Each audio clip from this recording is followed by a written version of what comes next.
Hello. So as you know, Halloween is just around the corner and, well, I already technically did a Halloween related video. Why not do another one? This one centered around games. Now, I didn't feel like doing an entire game review, so what I'm going to do instead is talk about my top 10 favorite Castlevania games. Enjoy.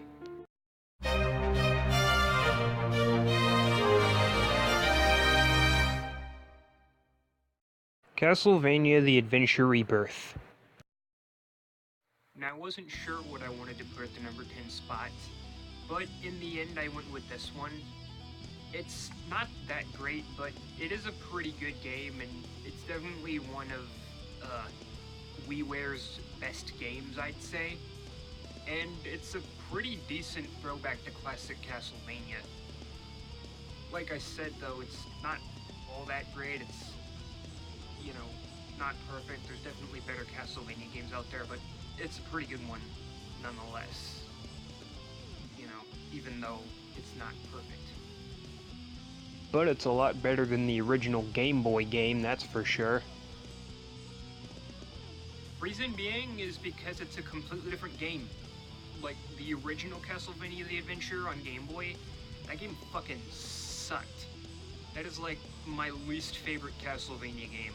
It's the worst in my opinion. But yeah, the Adventure Rebirth, I'm not sure why the Adventure even got a remake, but I wouldn't even call this a remake because it's a completely different game. It's more of like a reimagining, and it's a lot closer to, classic Castlevania. One of the biggest problems Castlevania The Adventure had was like the lack of sub-weapons, which sub-weapons are like, the number one thing in the Castlevania series. They're the thing that stop these games from being any more frustrating than they already are. So without those, you're just fucked. There's a couple of references to the old games, like the, eyeball enemies, but other than that, it's just like a completely different rebuilt from the ground up game, and they have sub-weapons and all that, so it's a pretty good game.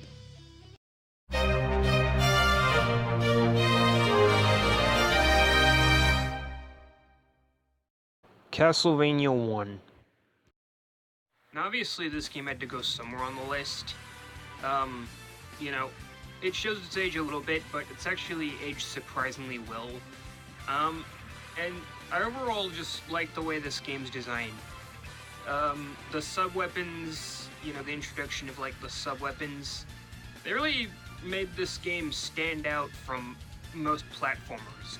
And whichever one you used, if you could find the sub-weapon that fit a particular situation, you could get through the level relatively easily. Pretty much using sub-weapons versus not using sub-weapons is the difference between getting through a level slightly easier than you would otherwise, or just getting your ass fucking wrecked. So, yeah, overall, it's still a really good game. Now, obviously, some later games in the series expanded on this formula a little bit, but I gotta say, most first installments of games, they tend to show their age a lot, but this one is still really good. I'm legitimately surprised. This is easily probably among my top 10, top 5, top whatever NES games. It's just still really good.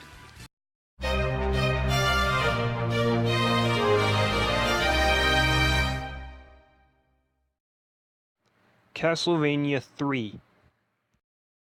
Okay, making it further up the list now.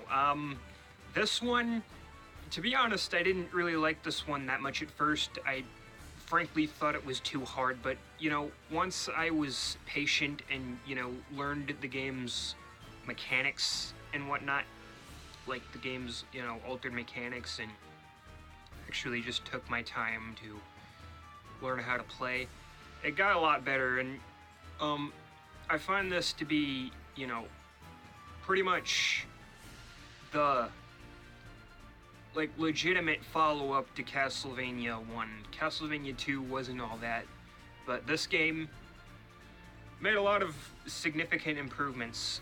For one, I really like the character switching mechanic. It's really cool.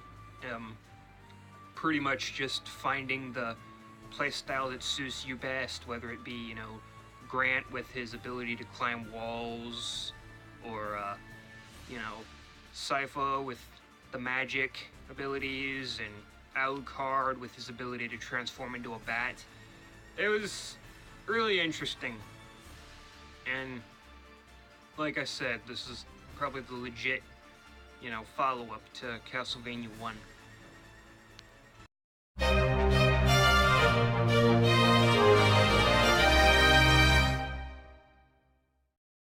Castlevania Bloodlines. Oh boy, the game that forced me to hunt down a Genesis and pay $30 just to play it.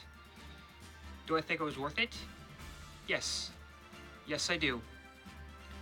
This is kind of an underrated gem, I'd say, and it's honestly my favorite Sega Genesis game.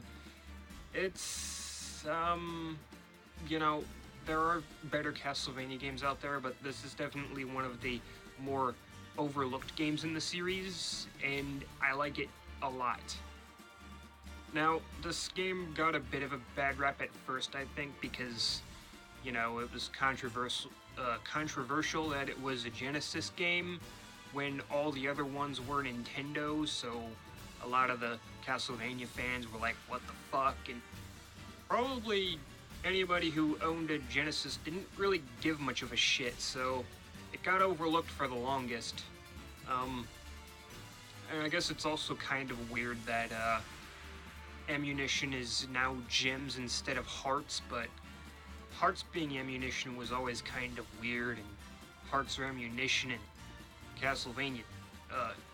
Hearts are money in Castlevania 2, but here you've got gems for ammunition. It's kind of weird, but overall, still a rather enjoyable game, and I'd recommend it to anybody with a Genesis. Or if you can't hunt down a Genesis, I guess you'll have to play it on an emulator or something.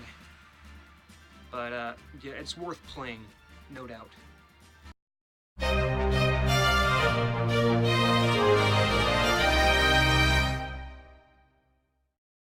Super Castlevania IV. Okay, so I might get a bit of shit for not putting this higher on the list, but it's my opinion, not yours. So yeah. Anyway, this is still a really, really good game, and it's one of the Super Nintendo games that really showed what the Super Nintendo could do. Like, this game is really impressive, and it's still like the only Castlevania game that allows you to whip in 8 directions, and you can control your jump in midair.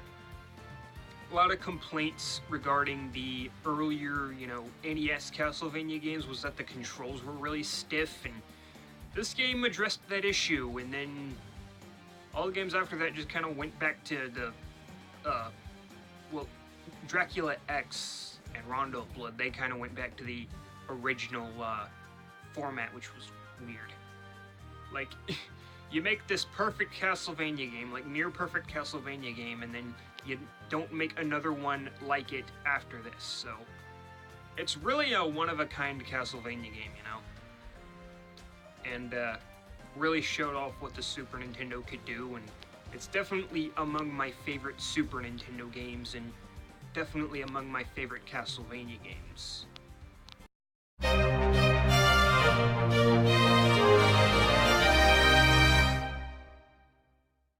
Castlevania Lords of Shadow. Okay, so some might wonder why this is so high on the list, but I don't know, it's a really impressive game. I mean, it doesn't really feel like Castlevania, it's kind of its own thing really, but it's really good. Like, when my first impression was that it was gonna be like the biggest God of War ripoff ever, but it's there is a bit more to it than that, and I mean, like, the atmosphere in this game is, like, fucking incredible. And it's probably, like, honestly one of the best hack and slashes I've ever played, and it's a really enjoyable game. There are some, like, annoying parts, like, there are some puzzles that kind of annoyed me, and there were some boss fights that kind of annoyed me, but all imperfections aside, I still found this to be a really enjoyable game, and I mean, just looking at this game, it's just such a beautiful game, and such an atmospheric game, and it's kind of just really just an absorbing experience. I don't know what else to say. It's just an incredible game.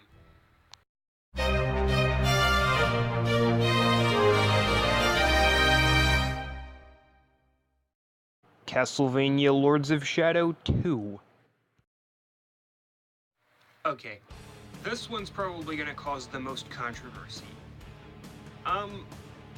In my opinion, like, this game, it still isn't perfect, but I honestly don't know why this game got so much backlash. It kind of addressed a few of the problems that I personally had with the first Lords of Shadow, which were the annoying puzzles and the annoying boss fights.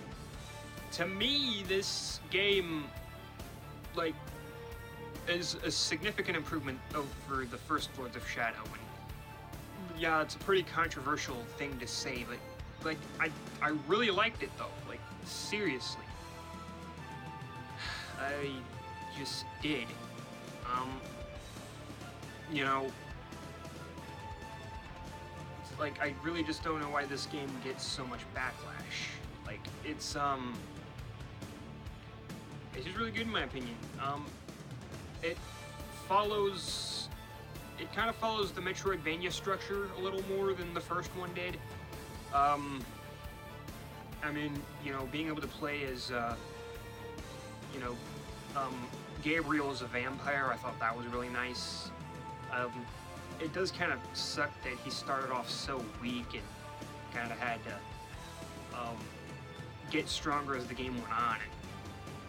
And, those stealth sections in concept were kind of dumb too, but in execution, I really didn't think they were that bad, and it kind of honestly felt like a throwback to Metal Gear Solid to me. So I've actually thought that was really cool. You know, they weren't perfect, but you know, this game is really good in my opinion. And again, I don't know why it gets so much backlash.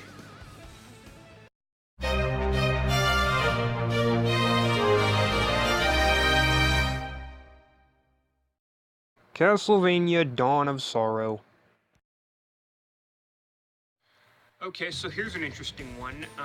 This is the only Castlevania game on the DS that I ever played. I really wanted to play, you know, Portrait of Ruin and Art of Ecclesia, but I just never really got around to it. And this one, I didn't even own it personally. I borrowed it from a friend, but I liked it a lot. One thing that almost killed it for me was, like, the touchscreen gimmicks. I really don't like some of the touchscreen gimmicks in the DS games. Like, you know, some games they were executed pretty well, but then there's other games like, you know, Spirit Tracks and Phantom Hourglass that just relied too heavily on touchscreen gimmicks. And then this one, you gotta fucking, like, draw out these patterns just to defeat the bosses. Like, ugh. Like, every other aspect of the game is just great. Like, you know, almost on par with Symphony of the Night, but then you've got that fucking touchscreen gimmick where if you don't draw the pattern correctly, the fucking boss will revive, and you have to fucking defeat the boss all over again, and then try the pattern again and hope you get it right. In every boss fight, the patterns get more and more complex and harder to draw out. And ugh, God, that was so annoying, but, like, I'm telling you, that almost killed the game for me, but in the end, I just stuck through it and finished the game, and I'm like, well, you know, all flaws aside, it's a pretty solid game, and I would definitely recommend it to anybody with a DS.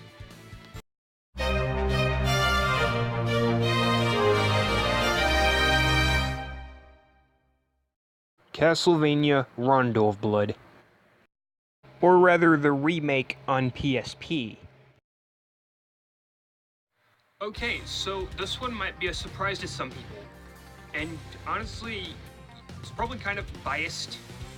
I mean, this was my first Castlevania game, so it is like a very, very special place in my heart.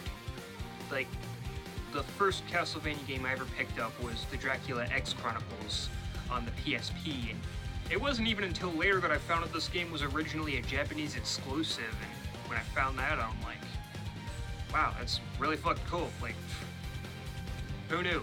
First Castlevania game I ever played was originally a Japanese exclusive. That was insane. Of course, since then, this game got released on Virtual Console, but that was like the original Japanese version. This one was like, you know, fully Americanized, like English voice acting, English dialogue, and all that.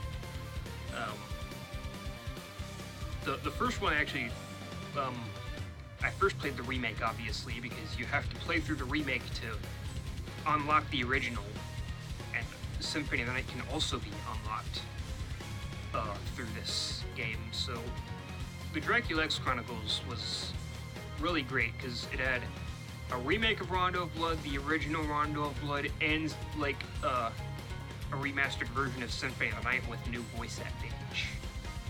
It was just a really great package, but Rondo of Blood itself, like, I really liked, you know, that it was balanced. I felt like it was, you know, more balanced out than most of the Castlevania games were.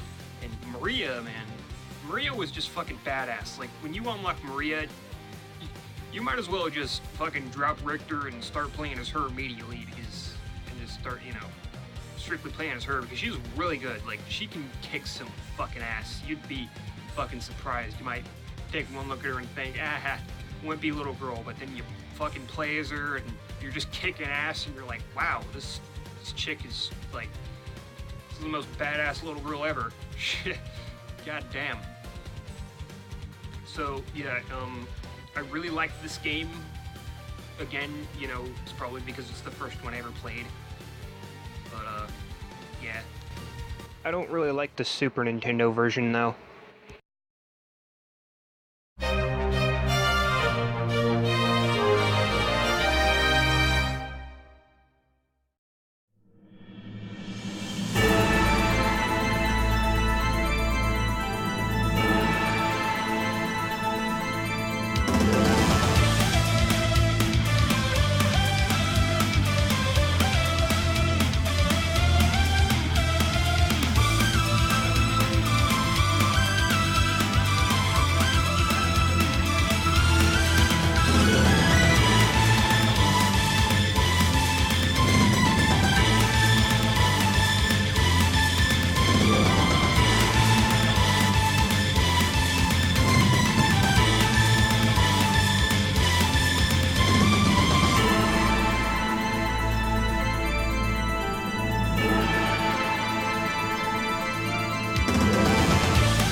Castlevania Symphony of the Night. Well, this one probably surprises absolutely no one. Now, believe me, I wanted to find a game that I liked better than this one because, I don't know, I have this weird thing where I don't really like to have the same opinion as other people do. I don't know, it just makes me feel like a sheep, I guess. But I don't know, it's just a weird complex I have. But you couldn't keep me from loving this game, because for one, it is one of the first Castlevania games I ever played. I played this game via Dracula X Chronicles, and just this game fucking blew my mind. Like, it did kind of, you know, like, I was kind of thrown off guard by the fact that this game was so much different from Rondo of Blood, but when I actually, you know, took my time and explored and played this game and took it for what it was, I'm just like, god damn, this game is fucking fantastic. Like, I don't know, just everything about it fucking captivated me, and ever since, honestly, Metroidvania games, you know, Super Metroid, Metroid Fusion, Metroid Zero Mission, and like all the Metroidvania Castlevania games, I'd honestly say that Metroidvania games are like my favorite genre of game. Like, I just love them that much. Everything from like the exploration to, you know, all the different, you know, items you can find. I really like that type of game. Like, you know, every Metroidvania game that I find and play, I mean, I just fucking love these types of games. They're really, really good. And I think that this game might be, you know, like, probably the #1 reason for that. And,